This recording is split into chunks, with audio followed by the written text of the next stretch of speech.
Hello बराय हरबाय नोंथांमोनखौ आंनि मोनसे गोदान भिडिअ'आव बे भिडिअ'नि गेजेरजों आं नोंथांमोननो दानि माखासे इम्पर्टेन्ट निउस होगोन अननानै नोंथांमोना भिडिअ'खौ जोबजासिम नायलां भिडिअ'आ जोबोद इम्पर्टेन्ट जागोन ओंखायनो नोंथांमोना जाहाथे भिडिअ'खौ जागायनायनिफ्राय जोबजासिम नायलाङो नोंथांमोननिसिम खर' गंग्लाय खावलायहरनाय जाबाय।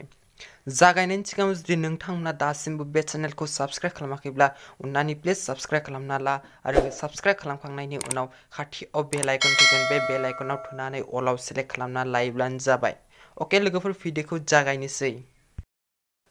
जोंनि भारतनिनो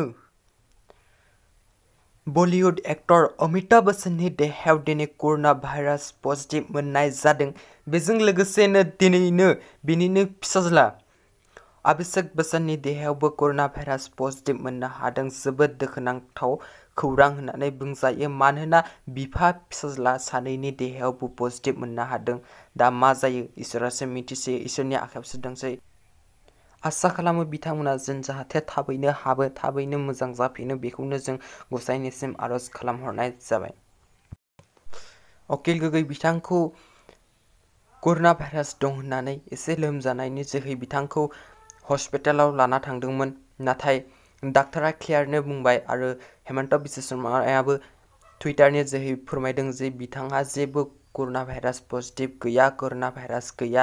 बिथाङा दा खालि आथिङा एसे बिखु ओमफ्राय देहाखौ एसे बोरैबा मोन्दोंमोन ओंखायनो बिथांखौ माने कर'ना भाइरास पजिटिभ होननानै लाना थांदोंमोन। दा जेबो गैया, दा माने अनलि आथिङा एसे बिखु ओमफ्राय जराफोराबो माने एसे मानसिनि हारानि जेनेबा जराफोर थायोना बे जराफोराव एसे बिखु बेबायदि दङनो माने कर'ना भाइरास पजिटिभ गैया, कर'ना भाइरास गैया।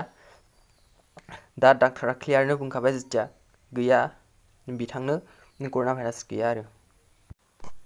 गोबां मानसियानो सोंदोंमोन जे आसामनि पस्ट अफिसनि रिजाल्टआ माला ओंखारगोन GDS जाय 919टा पस्ट ओंखारदोंमोन ना 919 पस्ट ओंखारदोंमोन बेनि रिजाल्टआ माला ओंखारगोन होनना बिथांमोना अफिसियेल गावसोरनि वेबसाइटआव बुंदों जे दासिमबो 20 एबा 25 सान नेनो नांगोन होनना बुंदों। मानोना दा बिथांमोननि अफिसनि स्टाफफोरा माने बयबो खामानि मावनो हाजोबाखै, जाय कभिड-19नि कर'ना भाइरासनि जोहै फैजोबनानै माने खामानि मावनो हाजोबाखै, बेनिखायनो माने एसे सम लागोन होननानै फोरमायदों।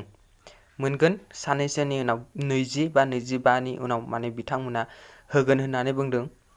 होयोना होआ मिन्थिसिगोन, आं बे नोंथांमोननो फोरमायना होगोन बे आंनि चेनेलनि जोहैनो। दासिम आसामाव नायनो थाङोब्ला आसामनि टटेल कनफार्म पजिटिभ कर'ना पजिटिभ मोननाया जाहैबाय 16,071 जाहैबाय। बेनिनो डिस्चार्ज खालामना होदों 10,426खौ माने 10,426खौ डिस्चार्ज खालामना होदों। बेनिनो दासिमबो एक्टिभ जानाय कर'ना पजिटिभआ जाहैबाय 5,607 जनाव दं दासिमबो। 5,607 जन दं दासिमबो। बेनिनो थैहैदों 35 सुबुङा थैदों। बेनिनो मार्गेट खालामना होदों 3 सुबुंनाव। अके नोंथांमोना भिडिअ'खौ जुदि मोजां मोनबायब्ला प्लिज गाहायाव साबस्क्राइब बाटन दं, प्लिज साबस्क्राइब खालामना ला आरो हाजासे शेयार खालामनो दाबाव। प्लिज मोनसे शेयार खालामना हो। भिडिअ' बेसिनोमोन, गोजोन्थों।